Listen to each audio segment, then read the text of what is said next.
chicos, chicas, ¿qué tal? ¿Cómo estamos? Bueno, pues vamos a resolver en este vídeo el examen de física que ha salido hoy en la Comunidad Valenciana. Y bueno, pues vamos a hacer el primer vídeo con los problemas, ¿vale? 4 ejercicios, vosotros tenéis que hacer 2. Y a mí la verdad es que me han parecido bastante asequibles. Me ha sorprendido no encontrarme ningún problema de campo gravitatorio, ya sabéis que es lo habitual, pero en cambio de eso, pues nos han puesto uno de campo electromagnético, de campo eléctrico, de hecho, que tampoco era excesivamente complicado y seguro que habíais hecho mucho más complicados que este. Vale, nos dice que tenemos dos cargas puntuales, Q1 de 4 microcoulombios y Q2 de menos 2 microcoulombios, que se encuentran ubicadas en las coordenadas 0, 0, 1, 0 en metros respectivamente, y nos pedían calcular razonadamente el vector campo eléctrico total en el punto 1, 1 en metros y representa gráficamente en dicho punto los vectores campo eléctrico involucrados. Luego razonar por qué el campo total sobre los puntos del eje de las X solo se pueden anular cuando X es mayor que 1 metro. Calcular razonadamente el punto en que dicho campo se anula. Y nos daban como dato la constante de Coulomb. Bueno, aquí obviamente hay que ponerse unos ejes coordenados, ¿vale? Yo os he representado aquí unos ejes. Pondríamos aquí el eje de las X expresado en metros y el eje de las Y expresado en metros. Vale, tenemos la carga. La primera carga, la carga 1, es positiva. La vamos a situar en el origen de coordenadas. Esto sería mi carga 1, ¿vale? En el punto 0, 0. Y vamos a poner aquí de otro color la carga 2, que sería negativa, y vamos a ponerla situada en este punto, ¿vale? Esta es una carga negativa de valor Q sub 2. Pues bien, vamos a fijar el punto, más o menos aquí estaría el punto 1, 1, punto P. Y a partir de este punto de coordenadas 1, 1, pues fijaros que teníamos que dibujar, si queréis, los vectores. El vector de la carga 1, por ser una carga positiva, pues iría hacia fuera de la carga, ¿vale? Ya sabéis que las cargas positivas actúan como fuentes, ¿vale?, de líneas de campo, y este sería el campo 1. Y ahora vamos a situar de color azul el campo 2, que por ser el creado por una carga negativa, pues iría dirigido hacia la carga negativa. Vale, por aquí tendríamos el campo 2. Y el campo total, pues lo voy a dejar para el final, cuando ya tenga los valores numéricos, y de esa manera me aseguro de que el dibujo esté bien hecho, ¿vale?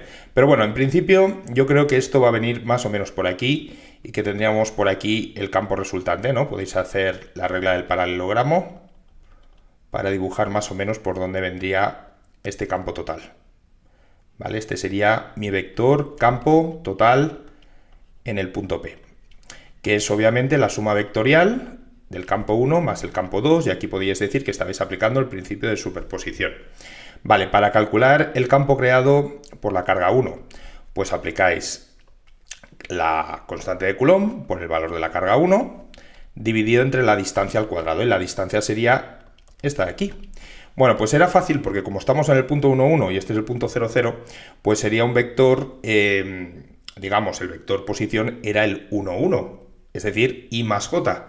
Y su módulo sería la raíz cuadrada de 2 metros. Es por Pitágoras, o haciendo el módulo de un vector, os saldría esta distancia, ¿vale? Esta sería la distancia, vamos a llamar R1, y la distancia R2 era desde la carga 2 hasta el punto P, pues mediría exactamente 2 metros. Perdón, 2 metros no, 1 metro, ¿vale? Esto era 1 metro. Vale, entonces aquí dividíamos por R1 al cuadrado, y multiplicáis por el vector unitario que va de la carga 1 al punto P, ¿vale? Lo podéis expresar así. Pues bien, nos quedaría 9 por 10 elevado a 9, el valor de la carga con su signo, 4 por 10 elevado a menos 6, lo dividíamos entre la distancia al cuadrado, la raíz de 2 al cuadrado es 2, y aquí nos quedaba el vector unitario, que podíais hacer como senos y cosenos, o cogiendo 1, 1 y dividiendo por el módulo que era raíz de 2. ¿Vale? Es decir, este vector unitario, lo escribo por aquí, sería raíz de 2 partido por 2 y más raíz de 2 partido 2 j, ¿vale? O 1 partido raíz de 2, 1 partido raíz de 2. Esto ya como vosotros queráis expresarlo, ¿vale? Bueno, pues lo vamos a dejar así de momento indicado.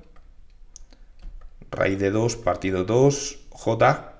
Y por supuesto las unidades, que serían newtons partido por coulombio. Ya este sería el campo 1. El campo 2 era mucho más fácil porque sería K por la carga 2 con su signo, la distancia 2 al cuadrado por el vector unitario 2 AP. Bien, esto sería 9 por 10 elevado a 9, multiplicaríais por la carga con el signo de la carga, es decir, por menos 2 por 10 elevado a menos 6, y lo dividíais entre la distancia al cuadrado, que sería 1 metro al cuadrado, que es 1. Y ahora, ¿cuál es el vector que va de la carga al punto? Pues es el vector J, J positiva, ¿vale? Que con este menos quedaría menos J, que es como veis, pues para abajo. Y esto tendría unidades de newton partido por coulombio. Ahora ya era cuestión de hacer la suma vectorial de estos dos campos para obtener el campo resultante en el punto P. Pues bien, si hacíais esta suma, a mí me ha quedado el siguiente vector, 12,73 por 10 elevado a 3 y la componente J era negativa, menos 5,27 por 10 elevado a 3 J, ¿vale? Y newtons partido por coulombio. Bueno, pues esto es básicamente lo que nos pedían. Ahora que ya vemos el vector resultante, pues vemos que la componente I era positiva y la componente J del vector era negativa, con lo cual está bien dibujado. Bueno, pues esto era básicamente el primer apartado, ¿vale? No teníamos que hacer mucho más. Vamos a borrar todo esto y vamos a hacer el segundo apartado. Bien, en el segundo apartado nos pedían razona por qué el campo total sobre los puntos del eje de las X solo se pueden anular cuando la X es mayor que 1 metro. Bueno, fijaros que esta distancia de aquí a aquí es 1 metro, ¿vale? ¿Qué pasa si yo estoy en algún punto situado para X más pequeño que 0? Por ejemplo, por aquí. Bueno, pues que tendríamos, debido a la carga positiva, un campo eléctrico que iría hacia la izquierda y debido a la carga negativa, un campo eléctrico que iría hacia la derecha. El problema es que el módulo, en este caso, del campo eléctrico 1, sería mucho más intenso, ¿vale? Que el 2, por estar más cerca, ¿vale? Acordaros, menor distancia, por ser inversamente proporcional al cuadrado de la distancia, pues el campo 1 va a ser mucho más grande que el módulo del campo 2. Es imposible que se anulen, en este caso. Si yo estoy en un punto entre las dos cargas, el campo creado por la carga 1 iría hacia la derecha y el campo creado por la carga 2 también iría hacia la derecha, con lo cual aquí se sumarían vectorialmente y nunca se pueden anular. Entonces la única posibilidad es estar sobre el eje de las X en algún punto, ¿vale?, que esté más allá de 1 metro, ¿vale? Entonces esto es lo que teníamos que explicar cuando estábamos entre 0 y 1 y cuando estábamos para valores de X más grandes que 1 metro, ¿vale? Y ahora nos pedían exactamente calcular cuál es dicho punto, el punto donde el campo eléctrico total se anula. Bueno, pues si se tiene que anular, si el campo resultante tiene que ser el vector nulo, quiere decir que los módulos tienen que valer lo mismo para que se anule. Fijaros que en este caso el campo creado por la carga 2 iría hacia la izquierda y el campo creado por la carga 1 iría hacia la derecha. Vamos a dibujarlo para que quede claro. Bueno, pues yo habría hecho el dibujito, habríamos igualado y ahora vamos a plantear una ecuación, ¿vale? La ecuación sería, aquí podíais optar por coger X como la distancia de la carga 2 a ese punto o desde el origen. Como me están diciendo que la X es mayor que 1 metro, pues voy a coger como X la distancia desde el origen, ¿vale? Desde el origen a este punto lo vamos a llamar X, quedándonos aquí una distancia que sería X menos 1 metro, ¿vale? De la carga 2 al punto, ¿vale? De esa manera, pues ya el valor de X me quedaba directamente lo que me pedían, ¿vale? Pero lo podíais haber hecho de otra manera, podéis coger de aquí a aquí 1 metro, ¿vale? Y de la carga 2 al punto X, y entonces la distancia de la carga 1 al punto sería 1 más X, y desde la carga 2 sería simplemente X. Lo que pasa es que luego teníais que sumar 1 para encontrar la coordenada final, ¿vale? Bueno, pues, ¿qué valdría el campo 1 en ese punto? El campo 1 sería K por la carga 1. Fijaros que estoy cogiendo el valor absoluto, ¿vale?, de este campo, y lo dividiríamos entre la distancia al cuadrado, x al cuadrado, ¿vale? Todo esto está en valor absoluto, ¿vale? Que en este caso realmente da igual porque la carga era positiva, pero para la carga 2 sí que es importante. Vale, aquí pondríamos el valor absoluto de K por la carga 2 dividido entre la distancia al cuadrado, que sería x menos 1 al cuadrado. Vale, como la carga 1 en módulo era 2 veces la carga 2, al simplificar la K y la carga, fijaros que aquí simplemente iba a aparecer un 2 partido de x al cuadrado es igual a 1 partido por x menos 1 al cuadrado. Y nos queda una ecuación que seguro que habíais resuelto alguna vez, porque esto es típico, que aquí no hace falta desarrollar, solo hay que sacar la raíz cuadrada a ambos lados. Quedaría la raíz cuadrada por x menos 1 es igual a x. Y esto lo puedo hacer porque las distancias son positivas, ¿vale? Muy bien, una vez hecho esto, pues había que despejar la x, pues quedaría raíz de 2 y esta x pasaba restando, menos 1 por x, y raíz de 2 por menos 1 pasaría al otro lado como raíz de 2. Perfecto, y ya tenemos aquí el valor de la x. X daba raíz de 2 partido por raíz de 2 menos 1. Lo podéis dejar así, en metros, lo podríais racionalizar o podríais poner el valor numérico en la calculadora, que aproximadamente daba 3,41 metros. Así que, ¿cuál era el punto donde el campo se anula? Bueno, pues el punto tendría coordenadas x es igual a 3,41 metros y la coordenada y del punto sería 0, ¿vale? Y esto es básicamente lo que teníais que decir en este ejercicio. Muy bien, bueno, pues no era campo gravitatorio, pero la verdad no era muy difícil. Vamos con uno de ondas, que dice así: una ballena azul emite un sonido de frecuencia 25 Hz, ¿vale? Por el agua del mar, ¿vale?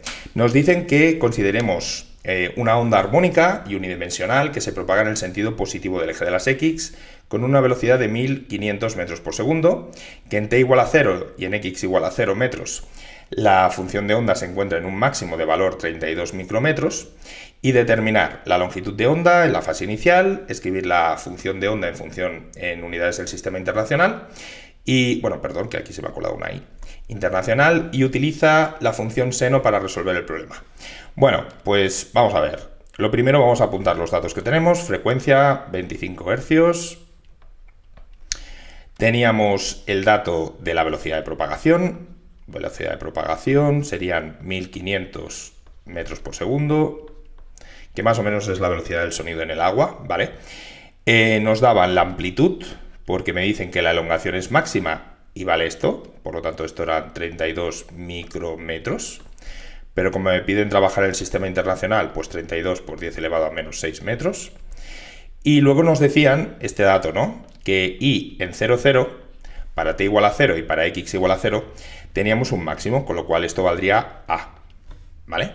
A partir de aquí, pues me piden la longitud de onda. Bueno, pues eso lo podéis sacar de la velocidad de propagación, es la longitud de onda por la frecuencia, y despejando la longitud de onda quedaba la velocidad de propagación entre la frecuencia. La velocidad de propagación 1500, lo dividíais entre 25, y esto os tiene que dar una longitud de onda de 60, si no me he equivocado, 60 metros. ¿Vale? Esto por un lado. A partir de aquí, si queríais, como lo vamos a necesitar, pues podíamos sacar el número de onda, 2pi partido por la longitud de onda, que sería 2pi partido por 60, y yo esto siempre lo suelo dejar en función de pi, ¿vale? No hace falta que lo metáis en la calculadora, pues pi partido 30, y esto serían radianes partido metro. Por otro lado, me pedían también la fase inicial, ¿vale? Si me piden la fase inicial, tengo este dato, ¿no? Y me dicen que utilice el seno, por lo tanto, I de xt sería la amplitud por el seno de omega t.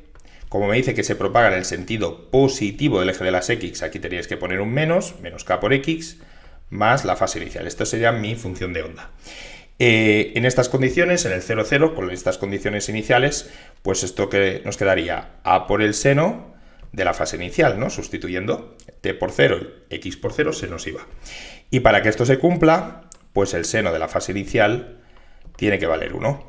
Cuando el seno de algo vale 1, pues cuando la fase inicial sea pi medios. Y aquí solo había una única solución, pi medios radianes. Así que ya teníamos la fase inicial, ya teníamos la k, ya solo nos faltaba sacar la omega, que sería 2pi por la frecuencia, con lo cual teníamos una omega de 50 pi radianes partido segundo. Bueno, pues con esto, chicos, ya tenemos todos los datos, ya podemos escribir la función de onda, ¿vale? Que nos quedaría de esta manera. Vamos a borrar todo esto. Mi función de onda sería I de xt, la amplitud, 32 por 10 elevado a menos 6, por el seno de omega, 50 pi por el tiempo, menos k, pi partido 30 por x, más la fase inicial, que eran pi medios. Todo esto estaría en el sistema internacional, lo podéis dejar así indicado, o poner que estos son metros, tiempo en segundos, y la posición x también está en metros. Bueno, pues a partir de aquí ya creo que podemos borrar todo esto, que no nos hace falta, y vamos a hacer el apartado B.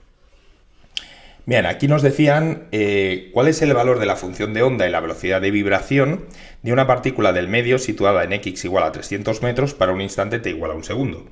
Bueno, esto lo podíais hacer de dos maneras, calculando el desfase y mirando a ver si estabas en fase o en contrafase, que es una manera.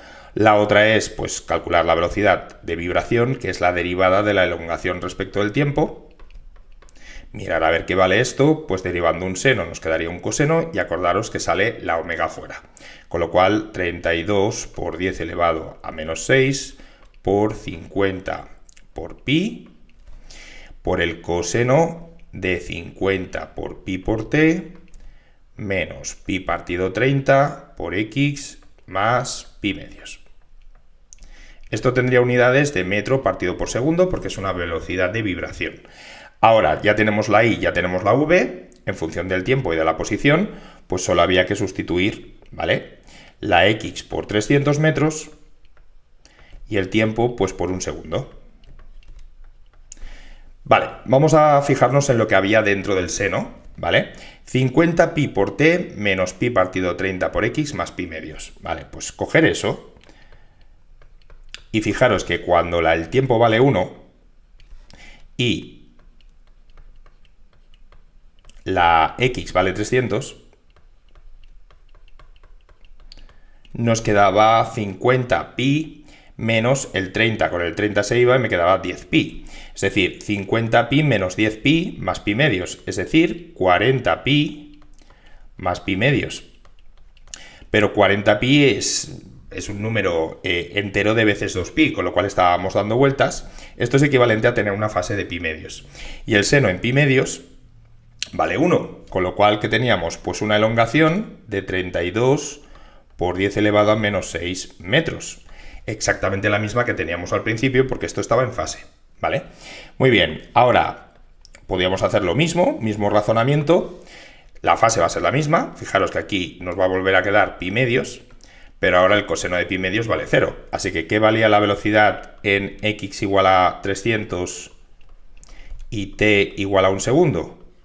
Pues simplemente 0 metros por segundo, que lo podíais sustituir y meterlo en la calculadora y ya está, la calculadora en radianes para esto y habríamos resuelto. Así que realmente el desfase era un número entero de veces 2pi, ¿vale? Más pi medios, ¿no? ¿Vale? Con lo cual, pues vemos que sustituyendo nos quedaban esos resultados, ¿vale? El seno volvíamos a estar en la fase inicial que teníamos y el coseno volvíamos a estar en la fase inicial que teníamos. Por eso tenemos la misma amplitud y por eso la velocidad es nula. Cuando el punto está vibrando con su máxima amplitud no tiene velocidad. Por eso se conserva la velocidad, ¿vale? Bueno, esto no hacía falta que lo explicaseis, podíais hacer los cálculos y ya está. Bueno, pues hemos resuelto el ejercicio 2, que a mí me ha parecido bastante asequible, y vamos con uno de de óptica geométrica, que bueno, nos daban un dibujo de una lente delgada, nos decían que aquí teníamos un objeto y la imagen de ese objeto, que estaba en el eje óptico, en esta posición. Cada cuadradito medía 2 centímetros por 2 centímetros. Y nos dicen, calcula la potencia de la lente, la distancia focal y razona si la lente es convergente o divergente. Bueno, viendo esto, está claro que la lente va a ser convergente, pero claro, esto habrá que razonarlo. ¿Por qué sé que la lente va a ser convergente? Bueno, porque la lente convergente es la única donde la imagen pueda aparecer a la derecha, ¿vale? En una lente divergente las imágenes siempre son virtuales y aparecen a la izquierda. Esto va a ser una imagen real seguro. Pero para comprobarlo, pues vamos a hacer los cálculos. Primero, ¿cuánto mide la distancia del objeto a la lente? S. Pues mide 4 centímetros, pero como está a la izquierda, ya sabéis que hay que ponerlo negativo. Criterio de signos, DIN. Menos 4 centímetros, ¿vale? Ahora, si contáis los cuadraditos, 1, 2, 3, 4, 5 y 6, 6 por 2, 12, ¿vale? Pues S' valía 12 centímetros positivo, ¿vale? Así que a partir de aquí, pues fijaros que ya podíamos hacer varias cosas. El aumento lateral se podía calcular, porque es S' partido por S, ¿vale? S' es 12 y S es menos 4. Centímetros se va con centímetros, por esto no os preocupéis. ¿Y qué nos queda? Menos 3. Es decir, que va a salir una imagen de mayor tamaño e invertida. Si esto medía 2, pues esto va a medir 1, 2, 3. Está claro que la imagen va a tener que aparecer aquí. Esto ya lo sabemos, simplemente con el aumento lateral ya se veía, ¿vale? A partir de aquí, pues nos vamos a hacer el cálculo de la potencia. Vale, la potencia, utilizando la ecuación de lentes, sería 1 partido f', es lo mismo, y es 1 partido s' menos 1 partido por s. Aquí lo único es no equivocarse poniendo los signos.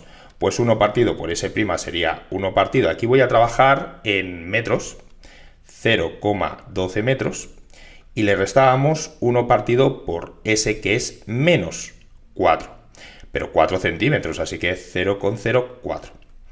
Pues bien, si hacéis este cálculo, a mí me ha quedado una potencia de... ¿dónde lo he calculado esto? Un segundito, creo que eran 33 con algo. Aquí lo tengo, vale, perdón. Sí, 33,33. Me ha quedado la potencia 33,33 dioptrías positiva. Si la potencia es positiva, pues ya sabéis que podéis decir que la lente es convergente. Muy bien, y la distancia focal de la imagen quedaban 0,03 metros, o lo que es lo mismo 3 centímetros. Es decir, que básicamente la imagen estaba aquí. Aquí estaría el foco imagen, F'. Pues bien, a partir de aquí, ¿qué nos pedían hacer? Pues un diagrama de rayos, ¿vale? Queda decir algo, potencia de la lente, distancia focal, esto ya está, razonar si la lente es convergente o divergente, pues el primer puntito ya lo tendríamos. Vale, realizar el trazado de rayos y las características de la imagen. Bueno, pues teníais que decir que la imagen va a ser real, invertida y de mayor tamaño.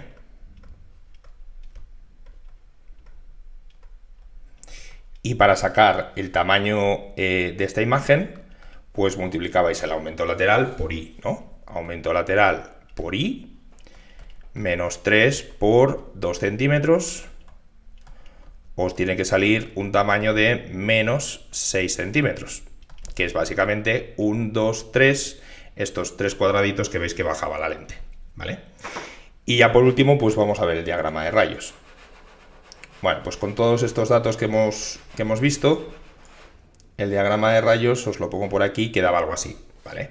Es decir, básicamente, como veis, aquí estaba F', aquí aparecía la imagen, efectivamente I', aquí teníamos I, aquí teníais que poner que esto es S y que esta distancia es S'. bueno, pues me parece un ejercicio de lentes bastante asequible, la verdad.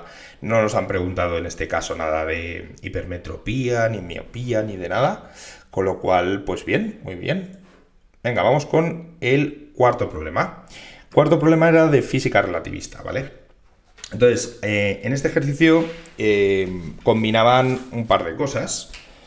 Básicamente era física relativista, aunque ponga aquí física cuántica, nuclear y de partículas y demás. Nos dicen que los muones son partículas elementales con carga eléctrica negativa que se forman en las partes altas de la atmósfera y se mueven a velocidades relativistas hacia la superficie terrestre. Este ejercicio muy parecido ya había salido, ¿vale? Entonces, imaginaros que tenemos el suelo, ¿vale? Aquí está la Tierra. Y que aquí arriba está la capa alta, ¿no?, de la atmósfera. Y aquí tenemos esa partícula, ese muón, ¿vale? Y este muón está viajando a toda velocidad, con una velocidad v, que nos decían, 0,9978 c, o sea, el 99,78% de la velocidad de la luz en el vacío. Y esto pues va bajando, bajando, bajando, ¿vale? La distancia es esta. Esta es la distancia desde la parte alta de la atmósfera hasta la Tierra. Distancia medida ¿desde dónde? Desde la Tierra, ¿vale? Esta es mi distancia medida desde la Tierra, que son 9000 metros, ¿vale? Entonces, ¿qué nos pedían? Nos pedían calcular la energía en reposo y la energía total del muón en electronvoltios. Vale, para hacer este cálculo, lo primero era calcularse el factor de Lorentz. 1 partido por la raíz cuadrada de 1 menos v partido c al cuadrado, que en este caso era 1 partido por la raíz cuadrada de 1 menos este valor, ¿no? 0,9978 elevado al cuadrado. Pues bien, si os calculabais el factor de Lorentz, a mí me ha quedado un valor de 15,084 redondeando, ¿vale? Lo he cogido con 3 decimales para que quedase bien exacto. Y a partir de aquí, pues esto lo vamos a utilizar para calcular las correcciones que hacemos, ¿no?, cuando trabajamos con efectos relativistas. En primer lugar, nos pedían la masa en reposo. La masa en reposo, del muón nos la daban. Esto sería m sub 0, ¿vale? Pues bien, ¿cómo se calcula la energía en reposo? La energía en reposo, pues aplicamos la ecuación de Einstein, ¿no? Sería la masa en reposo por c cuadrado. ¿Qué vale C? Bueno, pues C lo teníamos que calcular. Bueno, C era un valor que nos daban en el apartado y m sub 0 también lo daban, así que aquí solo teníais que sustituir 1,8 por 10 elevado a menos 28, que estaba en kilos, perfecto, por 3 por 10 elevado a 8 metros por segundo al cuadrado, ¿vale? Y fijaros que aquí hay que coger siempre la velocidad de la luz. Esto es una equivalencia masa-energía, ¿vale? Entonces aquí, siempre que utilicéis esa fórmula, pues va bien mencionarlo, ¿no? Esto es la fórmula equivalencia entre energía y masa, que es fruto de Einstein. Perfecto. Bueno, pues si os hacíais este cálculo de la energía en reposo, a mí me ha quedado en julios 1,62 por 10 elevado a menos 11 julios, que podíais pasar a electronvoltios, ¿vale? Ya sabéis que la equivalencia es 1,6 por 10 elevado a menos 19 julios, es un electronvoltio. Si hacíais este cálculo, pues a mí me ha quedado 101,25, lo voy a dejar así para que lo veáis bien, 10 a la 6 electronvoltios, porque es habitual dar este resultado en mega electronvoltios, así que lo voy a dejar así, 101,25 mega electronvoltios. Esta sería mi energía en reposo, lo dejo por aquí arriba para que lo veáis bien, 101,25 mega electronvoltios me ha quedado a mí. Perfecto. Muy bien. A partir de aquí, pues para calcularnos nuestra energía total, la energía total se refiere a la energía relativista, pues hay que multiplicar el factor de Lorentz por la energía en reposo. Como ya tengo la energía en reposo en electronvoltios, pues solo tenéis que multiplicar por 15,084. Es decir, 15,084 por 101,25 mega electronvoltios. Pues bien, este resultado es bastante habitual expresarlo en gigaelectronvoltios. De hecho, si os hacíais los números, esto os tiene que dar 1,53 por 10 elevado a 9 electronvoltios y luego yo lo habría pasado a giga ¿vale? 10 a la 9 es giga, recordar eso. Pues a mí me ha quedado esto, ¿no? 1,53 giga electronvoltios. Con lo cual esta era la energía total, 1,53 giga electronvoltios. Que si buscáis por ahí por internet veréis que no es exactamente el mismo valor, pero bueno, depende de la velocidad del muón. Aproximadamente sí que es coherente con los resultados que uno puede consultar. Vale, perfecto, borro todo esto. Bueno, pues la parte de energías, el primer apartado en principio ya está resuelto. Con esto ya tendríais un puntito explicando un poco lo que estabais utilizando, ¿vale? Y para el segundo apartado nos piden el intervalo de tiempo que tarda dicho muón en alcanzar la superficie. Bueno, pues aquí hay dos tiempos, el tiempo medido desde la Tierra y el tiempo medido desde el muón, porque no van a viajar la misma distancia. Es decir, desde la Tierra nosotros hemos medido 9.000 metros y ahí es donde se ajusta el tiempo medido en la Tierra. Pero en el momento que el muón se pone a esta velocidad, como es una velocidad relativista, ya sabéis que la distancia recorrida por el muón no va a ser la misma, se va a contraer. Es decir, que el muón va a recorrer mucha menos distancia desde su punto de vista y por eso va a tardar menos tiempo, ¿vale? Así que el tiempo se dilata, la distancia se contrae. Muy bien, entonces el tiempo medido en la Tierra yo lo habría calculado. Recordad que velocidad es espacio partido por tiempo, con lo cual pues el tiempo sería la distancia que tiene que recorrer desde la Tierra dividido por la velocidad a la que viajaba el muón. Y esta velocidad no la he calculado, que era 0,9978 por c. Pues ahora sí que le necesito sustituir aquí el valor de la velocidad de la luz en el vacío y os daría 2,9934 por 10 elevado a 6 metros por segundo. Pues bien, cogíais la distancia que tenía que recorrer, 9.000 metros, lo dividíais entre esta velocidad, 2,9934 por 10 elevado a 6 metros por segundo, y os daba un tiempo de aproximadamente 30 microsegundos, ¿vale? 30 por 10 elevado a menos 6 o 3 por 10 a la menos 5 segundos.